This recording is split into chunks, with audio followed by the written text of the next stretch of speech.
Untuk sekian kalinya saya katakan bahwa ini bukan royalti. Ini bicara terkait dengan masalah tidak memiliki izin.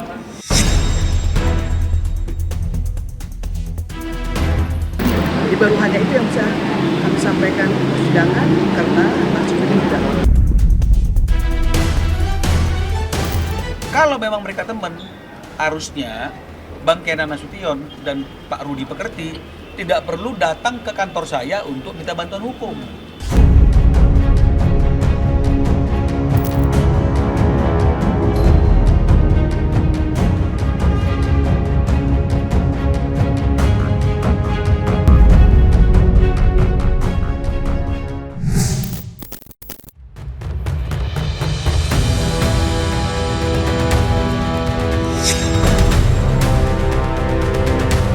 Kasus dugaan pelanggaran hak cipta yang dilayangkan pencipta lagu Kinan Nasution dan Rudi Pekerti terhadap Vidi Aldiano tampak masih bergulir dengan kencang.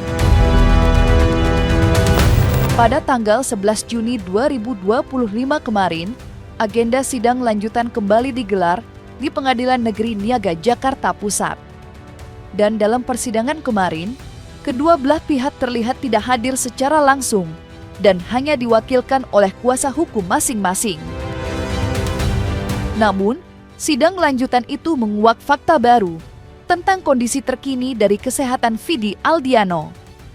Ya, Vidi Aldiano terpaksa tidak hadir secara prinsipal lantaran tengah berada di negeri jiran Malaysia guna menjalani pengobatan untuk penyakit kanker ginjal yang ia idap sejak lama.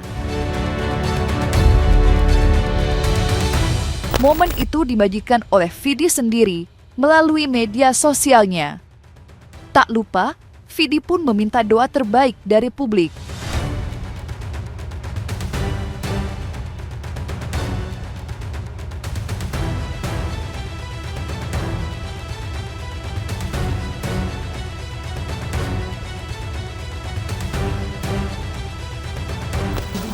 Orangnya nggak ada, nggak tahu.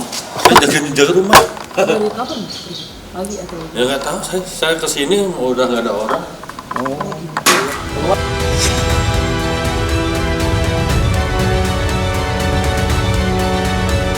Kasus dugaan pelanggaran hak cipta oleh Vidi Aldiano tidak hanya menuai sorotan, tetapi juga membuat publik bertanya-tanya tentang apa sebenarnya pokok permasalahan yang ada.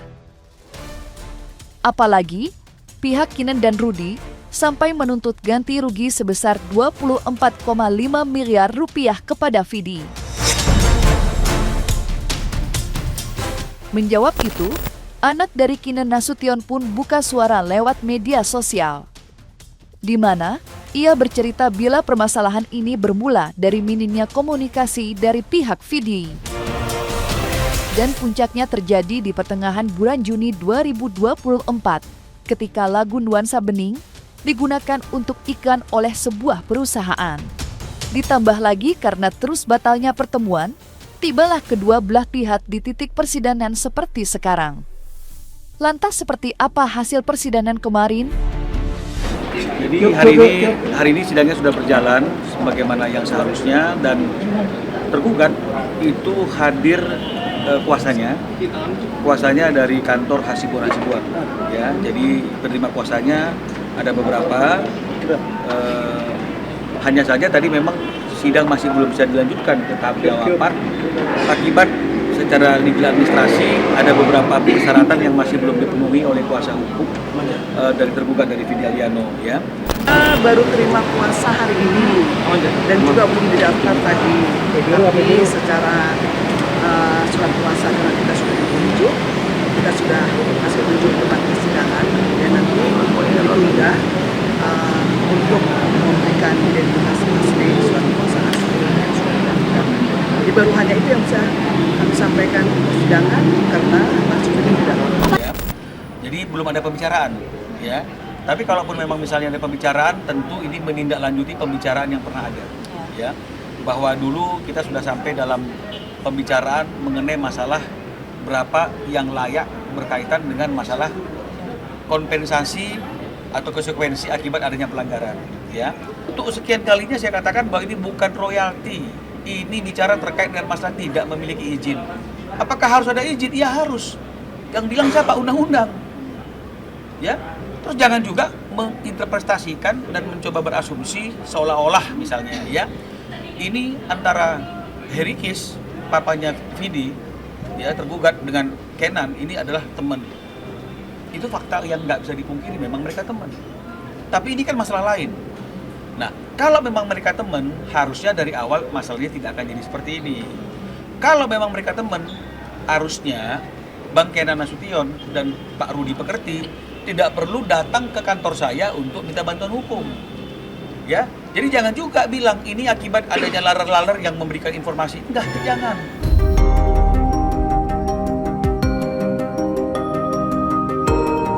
Serupa dengan apa yang menimpa Vidi Aldiano, pedangdut populer Lesti Kejora juga tengah dibelenggu persoalan hukum terkait dugaan pelanggaran hak cipta.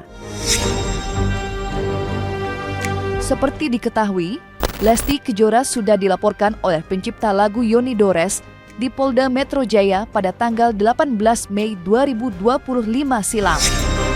Namun yang berbeda, perkara antara Lesti Kejora dan Yoni Dores belum sampai ke ruang persidangan. Lantas, seperti apakah pihak Lesti Kejora menanggapi laporan yang dilayangkan oleh Yoni Dores? Dede, mungkin ada komentarnya. Doain aja. Udah ya. Sebagai kuasa hukum menyampaikan kita masih menunggu proses yang sudah berjalan. Mungkin kita sama-sama masih menunggu saja. Nanti ke depan perkembangan seperti apa nanti kami akan update lebih lanjut. Intinya kami sangat menghormati dan sangat menghargai keputusan dari beliau yang memang saat ini sedang melakukan upaya hukum. Nah kemarin aku udah statement ya, kebetulan beberapa sahabat aku kayak Manji maupun Pak Dea Ahmad Dhani kan yang lagi benar-benar gencar ya tentang hak royalti, maupun sahabat aku Rian Demasif pernah ngobrolin ini juga, karena royalti di Indonesia itu belum jelas nih bagaimana hak pencipta, komposer dan sebagainya, penyanyi dan sebagainya. Nah Dede kan pasti ada panitia, ada IO atau apa, nggak akan mungkin Dede yang merequest untuk menyanyikan lagu tersebut. Harusnya sih bisa disomasi atau lakukan gugatan kepada panitia dulu sebelum kepada Dede. Cuman kan Dede sini sebagai ikon di mana mungkin terkenal. Jadi ya tetap mudah-mudahan bisa dibicarakan dulu sebelum menggugat atau ke pengadilan sih ini. Tapi dari mudah-mudahan bisa terselesaikan. Terlepas dari reaksi pihak Lesti Kejora, persoalan kini telah masuk proses penyelidikan. Beberapa waktu lalu, Yoni Dores bahkan sudah menjalani pemeriksaan secara langsung di Polda Metro Jaya. Namun yang menarik, pihak Yoni Dores nampaknya masih membuka pintu perdamaian maupun mediasi, walaupun proses penyelidikan sudah resmi dimulai. Akan tetapi, mereka masih menunggu apakah pihak Lesti Kejora menunjukkan itikat baik atau tidak. Lantas mungkinkah pihak Lesti Kejora sebenarnya sudah menghubungi Yoni Dores? Oh belum ada. Kalau belum ada, kalau udah ada mungkin ada kesimpulan. Ada kesimpulan mungkin statementnya nggak seperti ini. Artinya sampai berjalannya proses hukum ini Lesti juga belum menghubungi pihak Belum ya. Dari awal nggak ada niat apapun, nggak ada ya, nggak ada motif apapun. Jadi kapanpun semuanya kembali lagi ke Pak Yoni Dores karena memang niatan awalnya nggak ada apa-apa. Cuman langkahnya kalau udah berjalan menuju tujuan, langkahnya nggak mungkin berhenti di satu tempat gitu lah. Dia harus sampai ke tujuan. Gitu. Ya. Nanti silakan aja, nanti kita akan coba atur kapan mau misalnya melakukan pertemuan itu ya nanti kita menunggu perkembangan saja. Ya. Tapi Lesti siap nggak sih Bang kalau dipanggil, misalnya kalau ada apa-apa gitu dipanggil? Ya, penting kooperatif aja. Saya udah bilang dari tadi kan, saya menunggu, gitu. Nunggu sekian lama, ternyata masih tidak ada respon. Dan akhirnya saya turun gunung, turun sendiri. Saya tidak pernah datang ke artis-artis saya yang boleh tanya ke Mbak Inu, siapa kayak. Aduh, saya nggak pernah begitu. Kemudian permasalahan Lesti Kejora dengan Yoni Dores ini masih bisa diselesaikan secara kekeluargaan menurut hemat saya ya Kak. ini masih terbuka pintu yang sangat lebar untuk diselesaikan secara kekeluargaan gitu. Namun bisa juga kita lihat dari segi hukum itu sendiri. Misalkan di dalam pasal 113 ini merupakan delik aduan begitu, penyelesaian secara kekeluargaan itu masih sangat mungkin terjadi. Namun sangat tergantung pada itikat baik kedua belah pihak. Misalkan saja jika kita lihat dari sisi Lesti Kejora begitu, apakah kemudian Lesti Kejora mau gitu menginisiasi atau mungkin merintis jalan perdamaian terhadap pelapor dengan cara berkomunikasi gitu.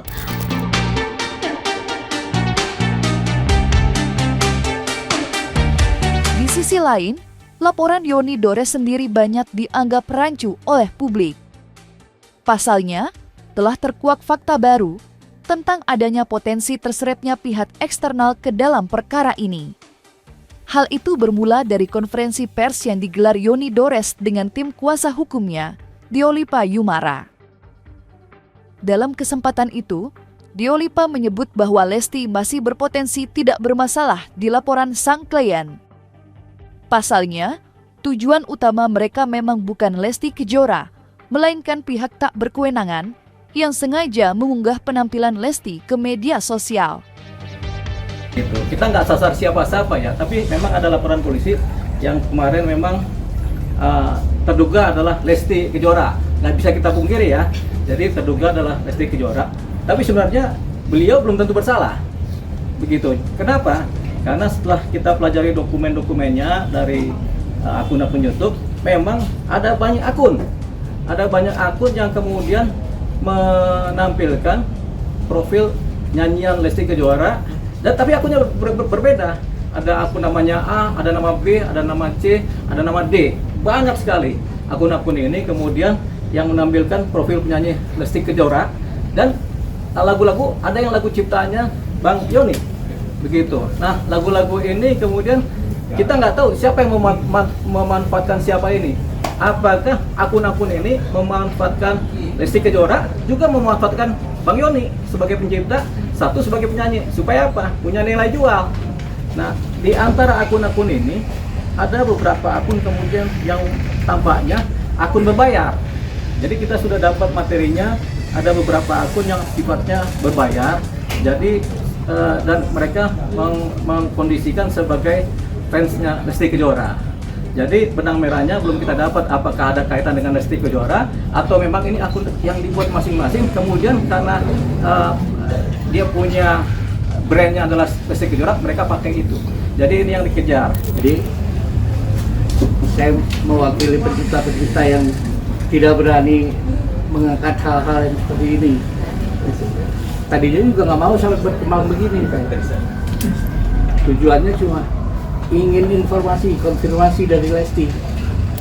Jadi saya jernihkan, laporan polisi yang kemarin itu ya, Bang Ilham ya, itu dibuat untuk kepentingan mencari tahu akun-akun ini. Begitu. Akun-akun ini karena patut diduga akun-akun YouTube ini yang nama-nama pemilik akunnya bermacam-macam ini menggunakan posisi lagu-lagu ciptaan yang Bang Yoni dan penyanyinya adalah Lesti Kejora, tapi patut diduga mereka belum atau tidak membayar royalti karena mereka lewat YouTube kan. Tapi di sisi lain mereka menerima yang namanya komersil.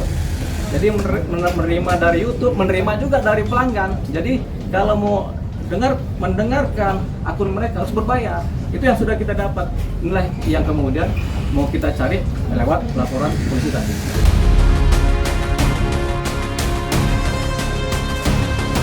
Tak dapat dipungkiri, dua kasus dugaan pelanggaran hak cipta yang menyeret dua nama besar panggung pertunjukan memang menjadi sebuah potret miris dari dunia musik tanah air.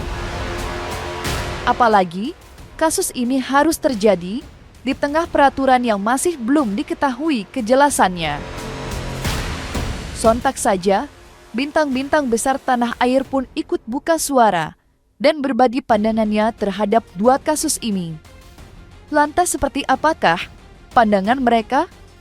Benarkah pula jalur hukum memang satu-satunya langkah yang dapat ditempuh untuk menyelesaikan sengketa? Kalau saya itu kan undang-undangnya udah ada ya. Kita nggak bisa berasumsi atau nggak bisa menafsirkan undang-undang gitu kan. Yang bisa menafsirkan undang-undang kan hakim. Dan kalau yang selama saya tahu undang-undangnya memang bunyinya begitu. Gitu. Undang-undangnya memang bunyinya satu pelanggaran itu dendanya 500 juta. Nah kalau pelanggarannya berapa ya tinggal dikali aja gitu. Ya kan hukum kan nggak mengenal sahabat. Hukum kan tidak mengenal sahabat. Hukum ya hukum aja gitu. Hukum tidak mengenal sahabat. Hukum bahkan tidak mengenal keluarga kan.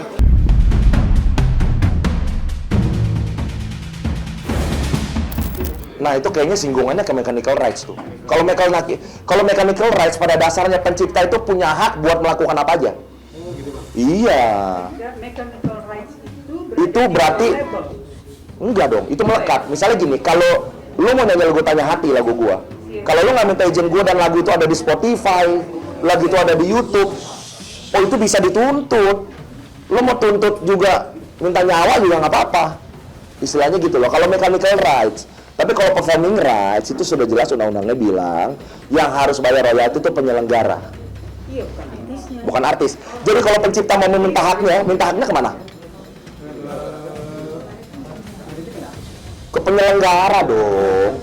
Iya dong. Kalau performing rights. Kalau mechanical nggak masalah ke penyanyinya. Kalau penyanyi kan pasti terwakil oleh label kan. Berarti labelnya.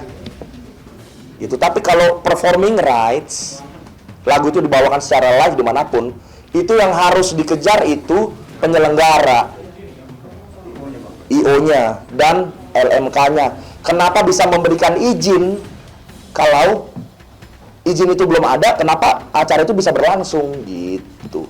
Karena yang gini, billing itu otomatis muncul kalau sudah ada izin, billingnya muncul. Gitu. Kalau belum ada izin ya billingnya nggak muncul. Nanti siapa yang disalahin? Aksi dengan gampang, cari jalan pintas, minta penyanyi kan kaya.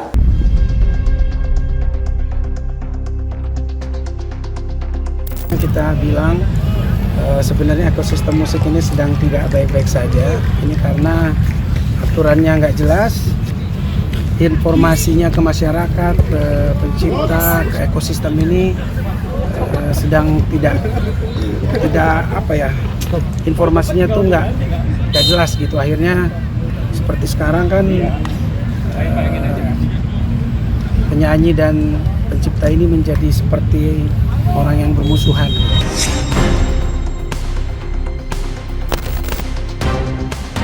Nah, selesai sudah Cumi Lovers. Jangan lupa untuk like, subscribe dan juga share channel YouTube Cumi Cumi.